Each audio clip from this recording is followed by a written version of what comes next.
The main enemies in this game are British townspeople. It's how Yeah, the developers pretty made sure you much. didn't feel bad about killing them. The plague of beasts infect Okay, that's pretty good. Okay. Alright. and slurs your speech. So it's up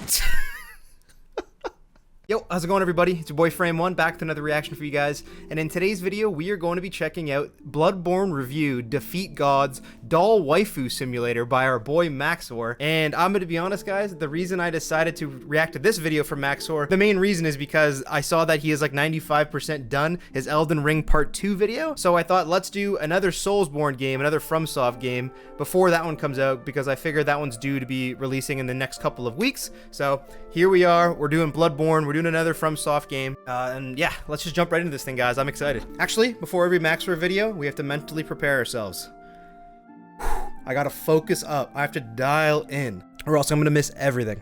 I'm gonna miss all the jokes. The video has spoilers. Bloodborne Okay. is a Lovecraftian horror RPG that no one True, understands it is. by definition, where the player is free to attack hordes of human children at will and consume their innards. If that in-depth Pretty and accurate. engaging anti-baby gameplay appeals to you, keep listening Anti-baby, because it damn. gets worse. In this game, you play as John Bloodborne, a foreigner incapable of speech without the use of sign language, and stricken with Habsburg disease, comes to the ancient city of Is that what London that? seeking Is that what Habsburg disease is? It means you can't reproduce? treatment for the sins of his cousins. In doing so, he will begin hallucinating talking dolls, spider people, True. and the Oh, great that's why it's a doll waifu simulator. Got it. I don't know how I forgot about that.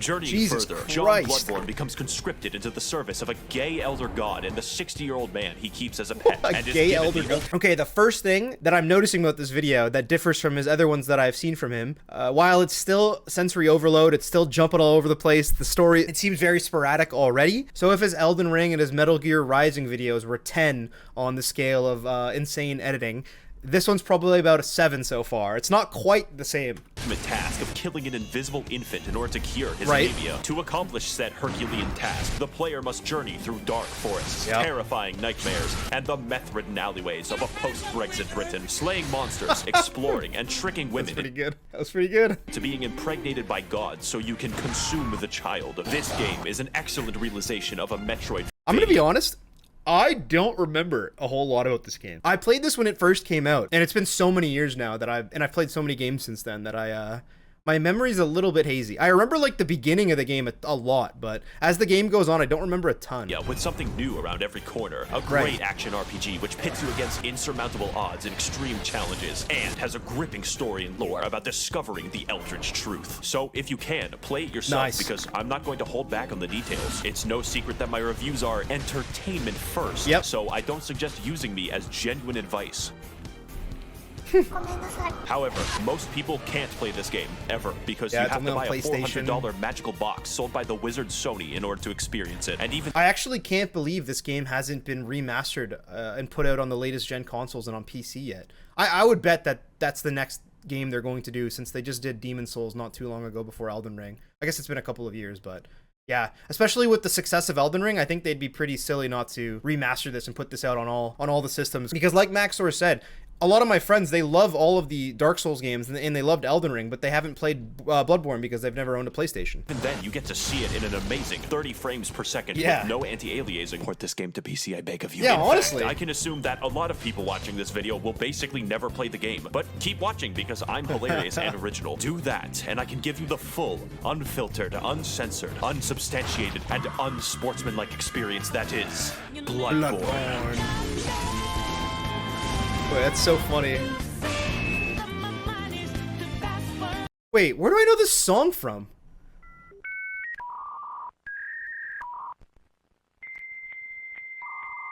Ah, Persona. That's Persona music. I know it from Smash Bros.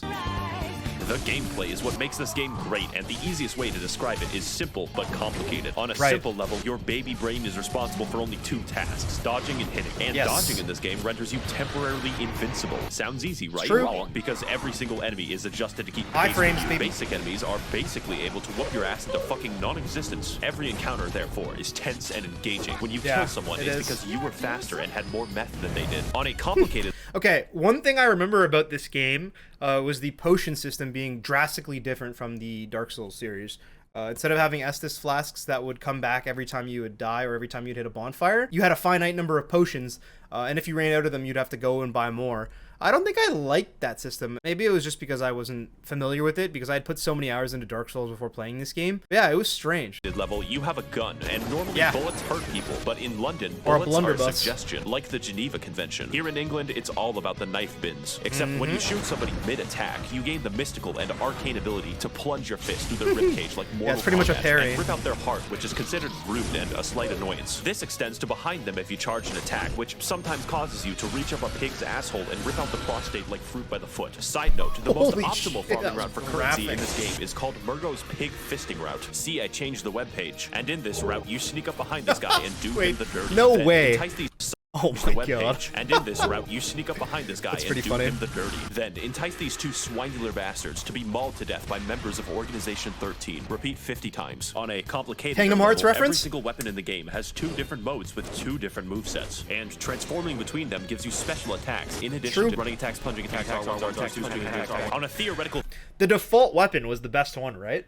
The one that was kind of like folded up and it looked like a hacksaw, kind of. physicist level, your character memorizes squiggly lines and fridge art created by gods for passive bonuses that work regardless of weaponry. My favorites are more money, and more money they stack. Finally, on a meta-theoretical chiropractic level, every weapon is customizable with different gem slots that give differing effects for your attacks. And there are different types that can literally change all of the stats of the weapon, like making a fucking spear do more damage based off of intelligence. There's definitely more and a lot of strategy in how you level up your character, but I assume that you know how to level up in a fucking video game. But with all this combat prowess, you may be wondering, Max0r, who are these crusty abominations that you're fighting on screen? Well, to learn that much, we're going to have to delve into the lore. I gotta say, Bloodborne's Western apocalyptic theme, or whatever you want to call it, was really cool.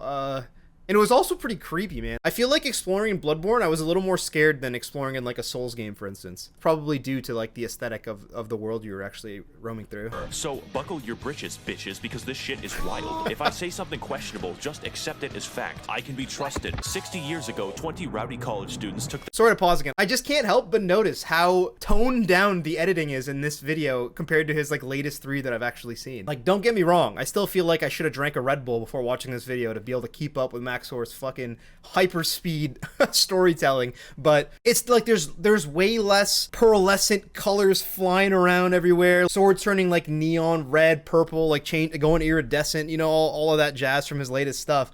I kind of miss it. I'm gonna be honest. I kind of miss that stuff.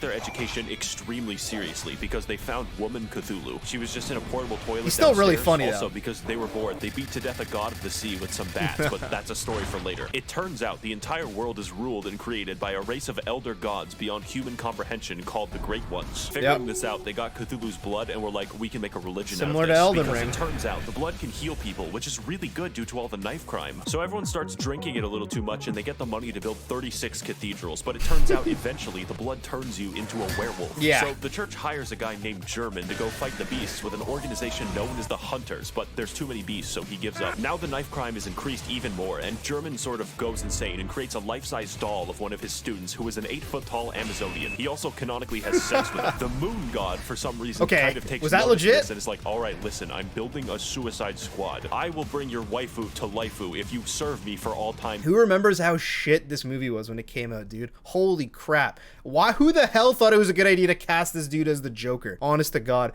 It has to be said, though, they really turned this series around with the second one that came out like a year ago or a year or two ago. That one was pretty sick. Margot kind of carried. I will bring your waifu to laifu if you serve me for all time as my slave. German reasonably thinks that this is a great deal and is imprisoned in a dream. This is where you come in. See, the moon god assassinates baby gods for fun, but needs a hitman to go into the real world to do it since he's confined to the 9th dimension. So in addition to fighting all manner of giant beasts and uncovering dark secrets, the true aim of this game is to commit infanticide. There's enough bullshit here to fill tax legislation, so comment your own poorly summarized Bloodborne. I feel like I don't remember any of For this. the rest of us non-chills, we have ample time to explain more of what makes this game great. Okay.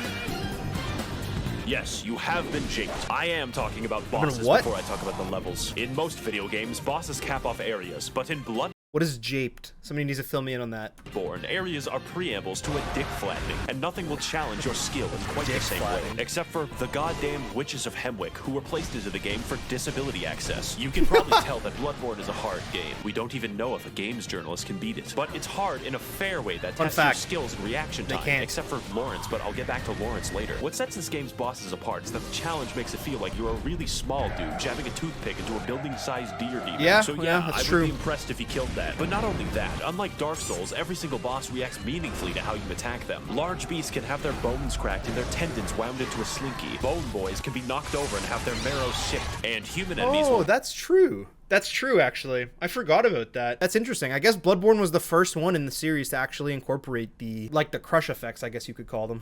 wince and recoil when they see your height difference. As well, every boss punishes you for cowardice and actively discourages backpedaling with their forward momentum, causing every fight to be an elaborate dance with a thrilling back and forth. Unless you're fighting Rom, who is the really hungry caterpillar if he had a legion of arachnid slaves who threw their heads underground like ostriches. We don't talk about him. And while we're on the subject of bad bosses, this motherfucker, let me tell you something. The humanoid bosses in this game are paradoxically the most dangerous. But Mikolash is a psychological hazard that will hurt you personally. This boss literally feels like cut content because the fight centers around chasing him, and his direction depends on RNG. Save up 10 poison knives and steal from your family if you must. Then wait until he jumps down this hole, poison him repeatedly, and watch him spaz the fuck out until death. You will thank me. But as a result of everyone who I wish I knew that when I conquering played a this boss shit in this game is absolutely rewarding on a level that other games cannot match. It's only because the odds are stacked against you in ways that don't feel bullshit most of the time that conquering them is the main reason I play. And their fights are undoubtedly the best I've ever done in video games. But that isn't most of the time in the game. I feel like it's not so uncommon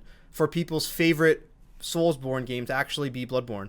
I feel like a lot of people say Sekiro and Bloodborne are their two favorites, honestly. In fact, a lot of your time is spent exploring the area. This is before Elden Ring, obviously. Lesson 1 in area design. Where the fuck am I going? Exploration is the name of the game, except it's called Bloodborne. Only this time, you don't bring smallpox and kill 20 million people. We're looking at a solid 10 this time, because the main enemies in this game are British townspeople. It's how the developers made sure you didn't feel bad about killing them. The plague of beasts infect...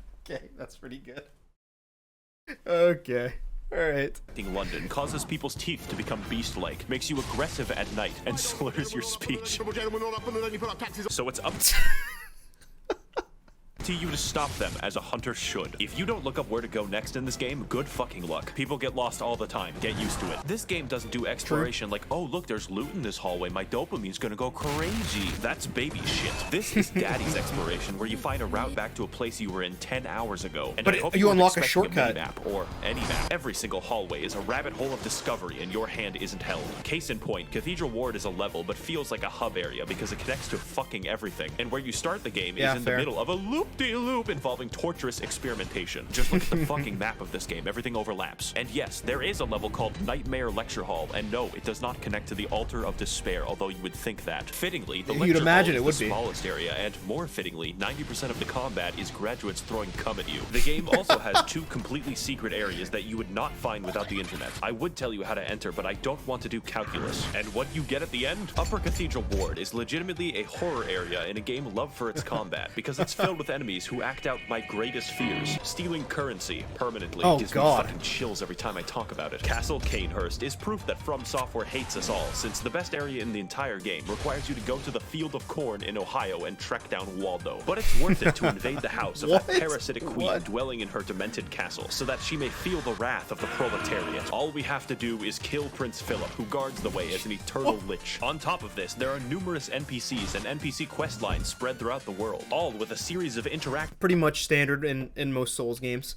You could find like NPCs all over the place to do quests for. With each other depending on location and timing. For instance, you could direct nuns, prostitutes, and Prince Philip to a church run by a lonely black sludge, then perform enough blood transfusions to send the nun into a yandere rage. Or you could direct them to the nice woman who runs the clinic down the street, who only wants to help and assist others. Then take a strange path through the forest and into her clinic to discover that she has been experimenting on all of them in order to create the Blue Man Group. And if you want, you can take the umbilical cord away from her schizophrenic ass and eat it. The sky's the limit in Bloodborne quest lines. And you know what my favorite quest line is? The one where you descend into literal hell, complete with eternal punishment, insanity, and femboy fishing. Max0r's storytelling is just so fast-paced, man. Okay. I I'm of course talking about the DLC, the only DLC for this game. And if you play through I didn't play the Bloodborne, DLC. you have to play through the DLC. Well, I'm not I giving didn't do you a it. fucking choice. So to learn why, you should play the best expansion ever made since Spore Galactic Adventures. Jungles. Come with me on this amazing journey to find the secrets of the Bloodborne, the old hunters. Oh, actually? I feel like the story about the hunters is like the coolest part of this actual world. And they kind of remind me of the Witchers, that little collective that they have in a way. Because they're responsible for going through and clearing out the monsters, right? Hell, written by H.P. Lovecraft. I just learned where the term Lovecraftian spawned from. For It's you pretty cool. see, those college kids from the lore section of the video were built fucking different. They experimented on an entire village and possibly beat up a god of the sea so fucking Jesus bad Christ. that her consciousness in the 9th dimension died. We spent an entire game killing an infant and these guys somehow killed the MILF god. But anyways, in the process of this, it cursed them and all of the hunters to be doomed to a hell upon death, where they will hunt in a bloodthirsty rage without rest for all eternity, indistinguishable from a political subreddit. Case in point, this is Ludwig. He's the first boss of the DLC and has a reputation for causing refunds. Not because he's bad, Oh, but actually. because he's too good for you. Where would you place this guy on the difficulty scale if we're comparing it to Elden Ring? That's the most recent Soulsborne game that I've played, so that's the one that I have like the freshest in my memory. Where would this guy rank? Would he be about like a Margit level? Would he be somewhere as hard as Melania? Like what are we talking about here? Restaurant except Golden Corral. The rewards at the end are delicious because his that second sword phase looks is sick. even harder. Now, I'm not going to lie, this DLC has 4 bosses and 5. 3 of the hardest bosses I have ever fought in any video game ever. So your Wow. ass will be clenched the Holy entire shit. time, and the fact that he's Again, same question for the other bosses in this DLC. Are they comparable to the hardest bosses in Elden Ring? the 3rd hardest is fucking concerning. Some people tell me, Max0r, your videos have gotten me through tough times because they made me laugh. But like this boss, you are the one who is truly overcoming these My challenges. God, that and guy- I believe in your ability to beat both of them. King. Boss Lightning Round. The DLC has many such cases of amazing bosses, including Ew. Lady Maria, What's who that is the thing? basis for German's extremely creepy 8-foot-tall doll fetish, but we'll get back to that. And Orphan of Cause, who was born from the literal dead body of a god. If you enjoy the sensation of being beaten to death with a sharpened placenta, this is the Ew. way for you. And as with everything that From Software makes, they threw in a boss that they didn't really finish and called it a day. I'm of course talking about Lawrence, which is a very mundane name for a fire monster Yeah, locked in what- hell. Take why my is his advice, name don't Lawrence? fight Lawrence, you only lose a part of yourself. Since this boss fights you by dropping off his own legs and then violently vomiting and shitting lava everywhere. I've always wanted my game about dynamic dodging and elaborate fencing to be reduced to shitty area denial like it's Team Fortress 2. Yeah, it's pretty much like the magma worms then from Elden Ring, right? Where they just put magma all over the goddamn map. The music Kind of this annoying, game is but pretty good, but the DLC music is fucking insane. I don't know what it is about Japanese composers being able to make better symphonies than the continent that invented them, but just take a listen. Holy shit, I'm alive right now. Have you ever Yo, that's a really good point. I feel like my favorite video game music normally comes from games that are developed by like Square Enix or other Japanese game studios. They always jump for the orchestra and the whole symphony, right? For all of their like battle music in games of their Final Fantasy and Kingdom Hearts and stuff like that. I can't really think of a Western game studio that does something similar. I wonder why that is. I'm sure you guys will correct me in the comments though. thought, as I do, that this game is just too good, that you would really rather be playing a shittier version of the game, such as the engagement of the Chalice Dungeons. I, of course, jest. They're fine, probably, except Oh my for God. half of them, because Bloodborne has an optional system of infinite dungeon generation for all of those who wish to break free of the shackles of good level design. What? Let's talk about how, and more importantly, why. The Chalice Dungeons. First of all, Bloodborne has a system of dungeons that everyone shares and dungeons that are random. For my footage, I played the shared dungeons that you can be I don't even guaranteed remember the this. pain you witness on screen is mandatory. One of the biggest strengths of Bloodborne is the ability to have interesting and challenging enemy encounters gently rubbed with the blood-stained hands of Miyazaki. But I don't think I have to explain to you how randomizing almost every encounter in the game could be imbalanced. Yeah, of course. Unfortunately, most enemies you encounter in the Chalice Dungeons are new. Oh, of course it's going to be imbalanced. And honestly, I feel like that was one of my few gripes when I played Elden Ring. I feel like some of the catacomb bosses in Elden Ring, for instance, much later in the game, a lot of the times just ended up being previous bosses that you had fought in other places in the game put together, and you'd have to fight multiple 2 or 3 people at once.